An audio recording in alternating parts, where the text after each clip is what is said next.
Assalamualaikum everyone, welcome to my YouTube channel.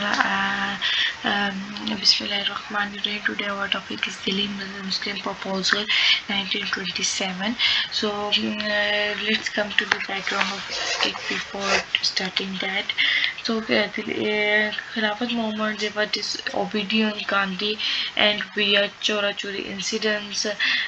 Congress is ready to accept Muslim demand, accept separate electorate, said Pandit Nehru. So Quaid-e-Azam arranged meeting of Muslim leaders in Delhi on 20th March 1927. The proposal was accepted by Muslim League and known as Delhi Proposal.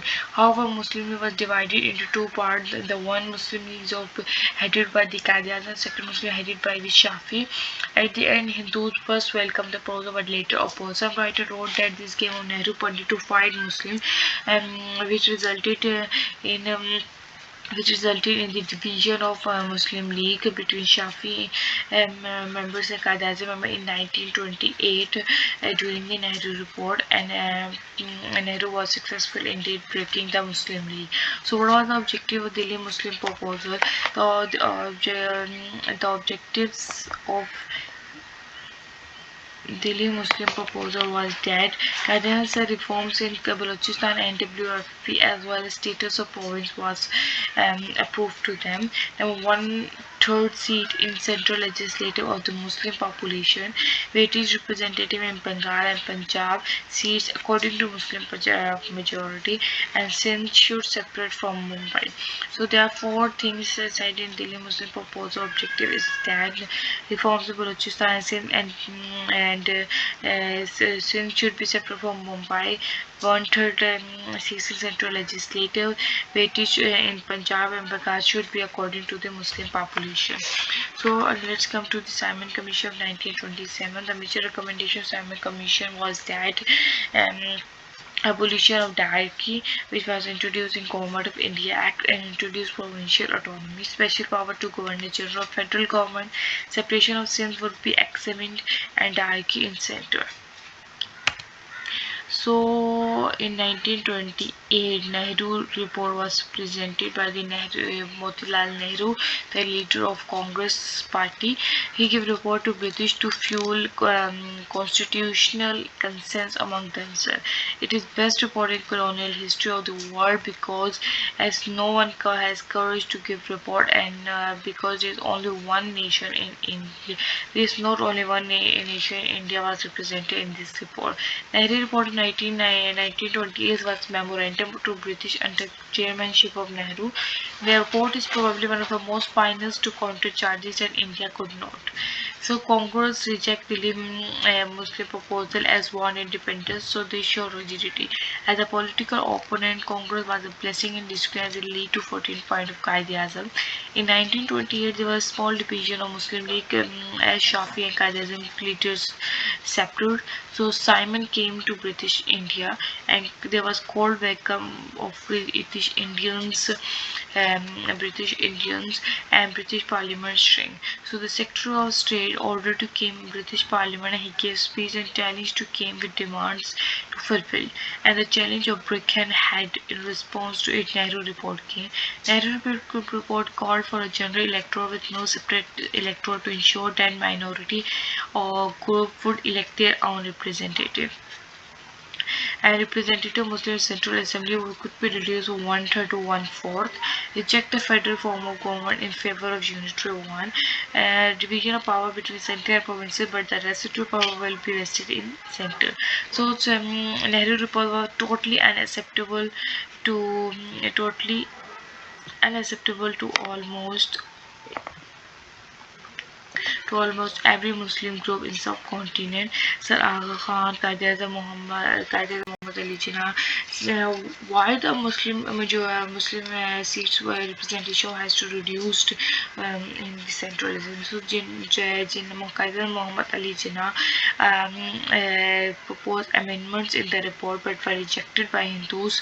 So amendment could bridge the gulf between Hindus and Muslims but were rejected by the Hindus. So report was also rejected by the Muslim. This Nehru report parted the ways of Hindu and Muslim. So after that, Quaid-e-Azam Muhammad Ali Jinnah gave the 14 memorable 14 points of it of him in 1929. So first we are going to the thing which Quaid-e-Azam wants to amend in the Nehru report. So the number one is the number one. So number one is the federal type of constitution.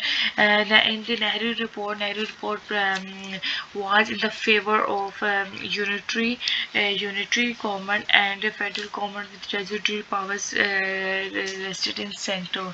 Where Qaeda Muhammad Jinnah favored federal government with residual power vested in the provinces. Qaeda Muhammad Jinnah provinces promotes autonomous province. Second is the provincial independence. Nehru report support relative autonomy at provincial level, where Quaid-e-Azam support absolute autonomy at provincial level.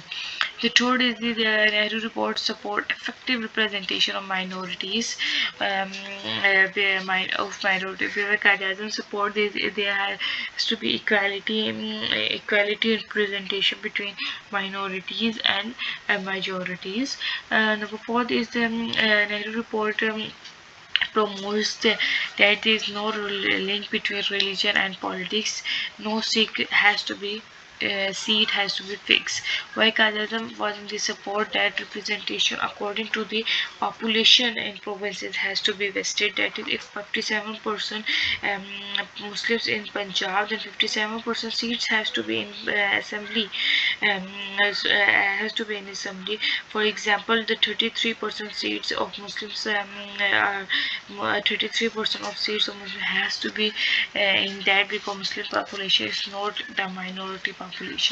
Then fifth is 25% seat for Muslim in central legislative. Nehru said that as he wants to reduce the seat from 1/3 to 1/4, which was wrong, because 33% seat are already come, which is 1/3, and Quaid-e-Azam wants more seat. Number six is Nehru and Quaid-e-Azam both want separate Sindh from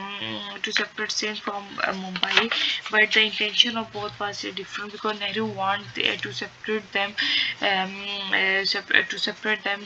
to see whether Sindh can be a financial budget or not. Where Jinnah want immediate separation of Sindh.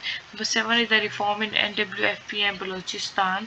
And the reforms are of basic need and election assembly reform, basic reforms of political reform.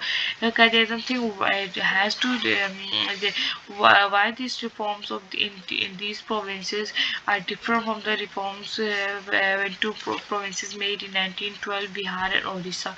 The reforms have to be in the same pattern as that in 1912 in Bihar and Odisha.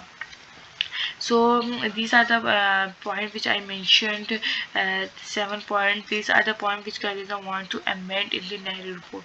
Now comes to the point which Khalida want to replace and don't want to add in the Nehru report. Was that they if Congress accept 12 total 12 provinces in the India, then there has to be granted that 6 goes to India, 6 goes to Muslims, to Hindus, and 6 goes to Muslim. For example, Bengal, Punjab, and Sindh, they are separate to be separated. Balochistan and WB reform. Assam was of Muslim population. These are the Muslim countries where Muslim majority is where there is majority of Muslim. Where it comes to the Hindu majority areas, UP, CP, Madras, Orissa, Bihar, and Mumbai. In 1929, there is Great Depression in United States of America was going on. So in 1919, Act reformed by British but not accepted, want independence, and Quaid-e-Azam 14 points. So in 1930, January 26, Declaration of Independence of India by Congress was made. So there was full religious liberty provision made in constitution, give Muslim and Muslim Muslim etiquette, share protection of Muslim culture, the cabinet without one-third Muslim majority, no change made in constitution except for the provinces autonomy. So at last come to the Sheikh Mohammed Allama address of Allahabad of 1930. So the background is after the 14th point of Quaid-e-Azam was presented, Allama changed the way of achieving fundamental right for Indian Muslim. He said we have need to separate need to establish separate state instead of the separate electorate. This is the 21st session of the Indian All India Muslim League held in 29 to 30th December 1920 at Allahabad. In this session, he demanded for an independent Muslim state. So the protection of Ulama, which he called a dreamer of Pakistan, was that he said in the Allahabad address that I would like to see Punjab, Balochistan, LWF and Sindh amalgamated into a single state under British Empire or without it. He also said that the problem of India is international, not national.